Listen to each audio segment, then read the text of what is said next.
Hi everybody, my name is Ruth Dodsworth and I've been a journalist and weather presenter for 26 years now.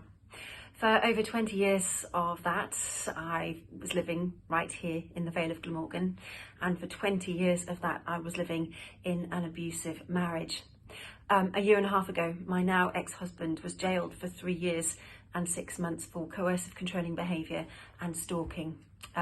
There are a number of other offences too, and those charges still remain on file. Currently, he's out of prison, having served half of his sentence. He is on licence. My family and I have a lifetime restraining order against him. He cannot enter the Vale of Glamorgan or anywhere near my place of work. Life for me and my family goes on, and it is a good life, but it's certainly been a very difficult journey. For most of the time I was on screen and probably talking about the weather in your daily lives. I was going home to a very different life. What you see on screen, the way that people portray themselves, isn't necessarily as we know what goes on behind closed doors. It was a case very much of living a double life. On paper I had it all, the beautiful family, the lovely home, the car, you name it, all very Instagrammable, but the reality was far from that.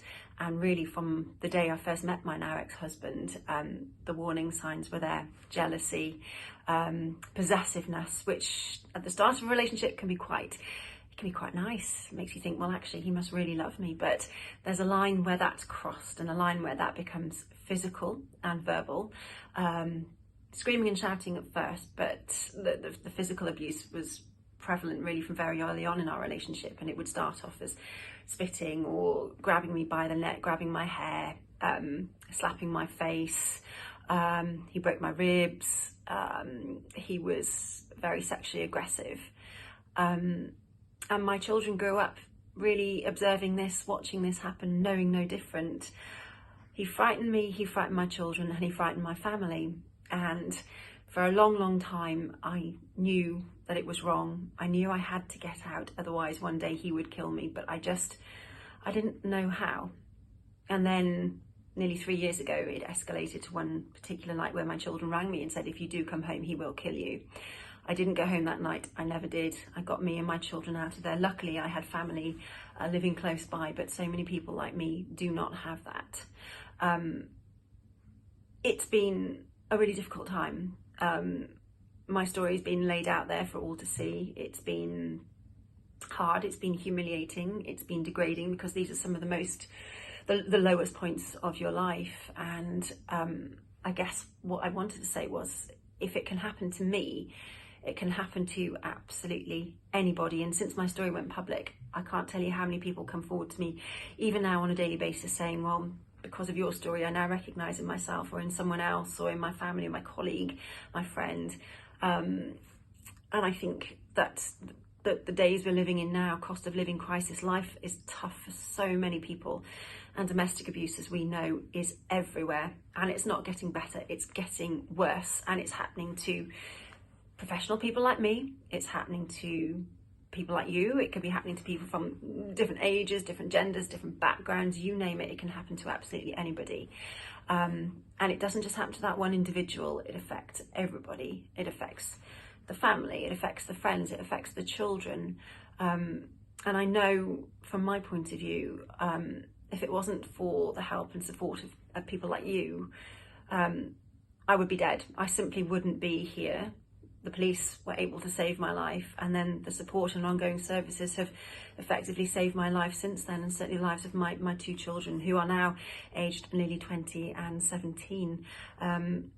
It isn't easy. Every day is a new day. Every day we take it as it comes. My son has been diagnosed with PTSD as a result of watching his father's abuse towards me. He struggles with that, but he's getting the help and support that he needs within the Vale, and we will continue, I think, to need that for however long it takes.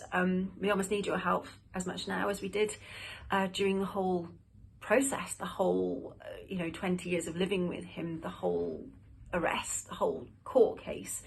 I need your support, and what helps is knowing that you are there.